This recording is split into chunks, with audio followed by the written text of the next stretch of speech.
प्यारे बच्चों, भक्ति सूफी परंपराएं 8वीं से 18वीं सदी लगभग 1000 वर्षों में भारत में सूफी और भक्ति परंपराओं में होने वाले बदलावों के बारे में हम पढ़ रहे हैं। आज हम उत्तरी भारत में नवीन भक्ति पंथ पढ़ेंगे, जिसमें 3 प्रमुख संत कवियों के बारे में पढ़ेंगे, जिन्होंने नई सामाजिक परिस्थितियों, विचारों, विश्वासों और संस्थाओं के साथ स्वयं को जोड़ा। 3 प्रमुख संत कवि हैं, कबीर, गुरु नानक देव जी और मीराबाई। सबसे पहले कबीर। कबीर लगभग 14वीं से 15वीं शताब्दी के बीच संत कवियों में अप्रितम थे। इतिहासकारों ने उनके जीवन और उनके काल का अध्ययन उनके स्वयं के काव्य और उनके बाद लिखी गई जीवनियों के आधार पर किया है। कबीर की वाणी मुख्य रूप से 3 विशिष्ट परंपराओं से संबंधित है, जिसमें कबीर बीजक, जो कबीर पंथियों या कबीर के अनुयायियों द्वारा वाराणसी और उत्तर प्रदेश के आसपास के स्थानों में संरक्षित रखे हुए हैं। कबीर ग्रंथावली बच्चों मुख्य रूप से राजस्थान के दादू पंथियों से संबंधित है। इसके अलावा कबीर की वाणी आदि ग्रंथ साहब में भी संकलित की गई है। कबीर के मृत्यु के बाद इनका संकलन किया गया। कबीर की वाणियों का संग्रह बीजक कहलाता है बच्चों, और बीजक मुख्य रूप से 3 भागों में विभाजित है। साखी। साखी संस्कृत के साक्षी शब्द का विकृत रूप है, जो मुख्य रूप से धर्म उपदेशों से संबंधित है। दूसरा है बच्चों शब्द, जो गे पद यानी जिन पदों को गाया जा सके और इसमें संगीतात्मकता का भाव जुड़ा हुआ है। तीसरा है बच्चों रमैणी, जिसमें कबीर के रहस्यवादी और दार्शनिक विचार। रहस्यवादी होता है बच्चों कि आत्मा और परमात्मा का मिलन, दिव्य विचार रमैणी में संकलित किए गए हैं। कबीर की शिक्षाएं। एकेश्वरवाद। कबीर ने ईश्वर के एक स्वरूप को माना और ईश्वर कण कण में व्याप्त है। उन्होंने इसे परम सत्य माना और इस सत्य को वर्णित करने के लिए उन्होंने कई परंपराओं का सहारा लिया, जिसमें इस्लामी परंपरा के अनुसार उन्होंने सत्य को अल्लाह, खुदा, हजरत और पीर कहा। वेदांत दर्शन के अनुसार सत्य निराकार, अदृश्य, आत्मन और ब्रह्मन है। कबीर ने योगी परंपराओं का भी सहारा लिया। उनकी कविताओं में जिक्र और इश्क, जो सूफी सिद्धांतों पर आधारित था, इन सिद्धांतों को उन्होंने नाम सिमरन, जो हिंदुओं की परंपरा थी, इसे व्यक्त करने के लिए किया। बच्चों, हिंदू और मुस्लिम परंपराओं का मिश्रण करके उन्होंने अपने विचारों का प्रचार प्रसार किया। कई परंपराओं को उन्होंने अपनाया। आडंबर का विरोध। समाज में जो धार्मिक कर्मकांड, अंधविश्वास, मूर्ति पूजा, बहुदेववाद था, कबीर ने इनका विरोध किया। जाति प्रथा को कबीर ने नहीं स्वीकारा। उनके अनुसार ईश्वर के सामने सभी इंसान बराबर हैं। जाति प्रथा को उन्होंने निरर्थक माना। गुरु को महत्व दिया और ईश्वर को गुरु के बिना प्राप्त नहीं किया जा सकता, ऐसा उनकी रचनाओं में हमें देखने को मिलता है। निर्गुण भक्ति आस्था। निर्गुण भक्ति का अर्थ है बच्चों कि ईश्वर के निराकार रूप की भक्ति, जिसमें ईश्वर को किसी नाम, रूप, गुण, काल आदि की सीमाओं में नहीं बांटा जा सकता। ईश्वर इन सीमाओं से परे है और सर्वत्र है, यानी सब जगह विद्यमान है। भक्ति पर बल। कबीर ने निर्गुण भक्ति में अपनी आस्था जताई और निराकार ब्रह्म के साथ साथ उन्होंने सरल, सहज और मानवीय प्रेम की भक्ति को अपनाया। रूढ़ियों का विरोध, समाज में प्रचलित सामाजिक बुराइयों की उन्होंने आलोचना की और मूर्ति पूजा, बहुदेववाद, धार्मिक अनुष्ठान, यज्ञों का उन्होंने विरोध किया। जो रूढ़िवादी परंपराएं थी, कबीर उनके खिलाफ थे। अपनी रचनाओं में कबीर ने विभिन्न भाषाओं का प्रयोग किया। मुख्य रूप से कबीर की रचनाएं संत भाषा और उल्टबांसी यानी उल्टी उक्तियां कहना इसमें रचित हैं। कबीर की भाषा सदुकड़ी और पंचमेल खिचड़ी है।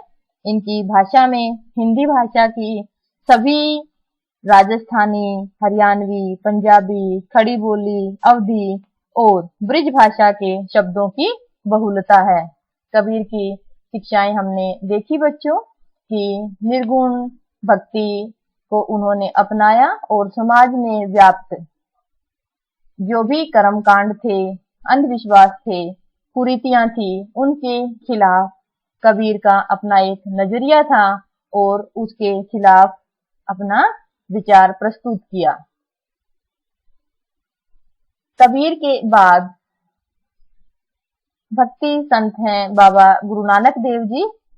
इनका जन्म 1469 में पंजाब के ननकाना गांव में हुआ और पंजाब का यह अक्षेत्र बच्चों इस्लामिक परंपराओं से जुड़ा हुआ था और इस्लामी धर्म को मानने वाले लोग इस क्षेत्र में रहते थे और इसी के चलते बाबा नानक ने फारसी पढ़ी और लेखाकार के कार्य का प्रशिक्षण प्राप्त किया। उनका ज्यादातर समय सूफी और भक्ति संतों के बीच व्यतीत होता था।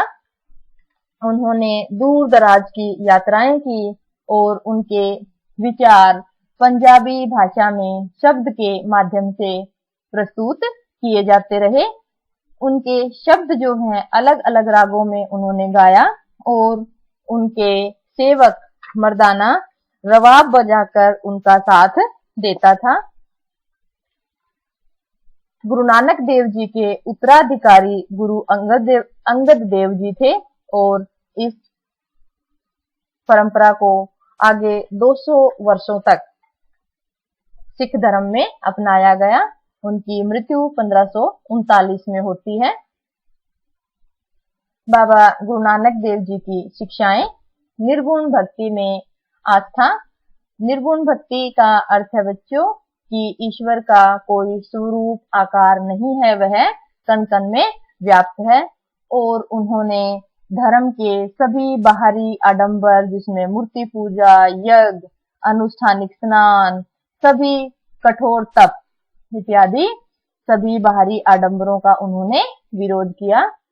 उन्होंने न हिंदू और न ही मुसलमान के धार्मिक ग्रंथों को स्वीकार किया। उनका यह मानना था कि जो रब की उपासना है वह बहुत सरल है और इसके लिए उसे निरंतर याद रखना और नाम का जाप करना जरूरी है। बाबा गुरु नानक देव जी ने अपने अनुयायियों को एक समुदाय में संगठित किया। सामुदायिक उपासना या संगत के नियम निर्धारित किए, जहां सामूहिक रूप से पाठ होता था। जाति प्रथा का विरोध किया। गुरु नानक देव जी ने सभी इंसानों को समान माना और गुरु को महत्व दिया। गुरु नानक देव जी की मुख्य रचनाएं हैं बच्चों जपू जी साहब, वार मलार, बारहमा, सोहिला, दक्षिणी ओंकार, आसादी वार। गुरु नानक देव जी की रचनाएं आपको याद करनी है बच्चों, पेपर में जरूर पूछी जाती हैं। बाबा गुरु नानक देव जी के अनुयायियों ने उनके मृत्यु के बाद एक नवीन धर्म की स्थापना की जो हिंदुओं और मुसलमानों से अलग था। हालांकि बाबा गुरु नानक देव जी स्वयं किसी नए धर्म की स्थापना करना नहीं चाहते थे।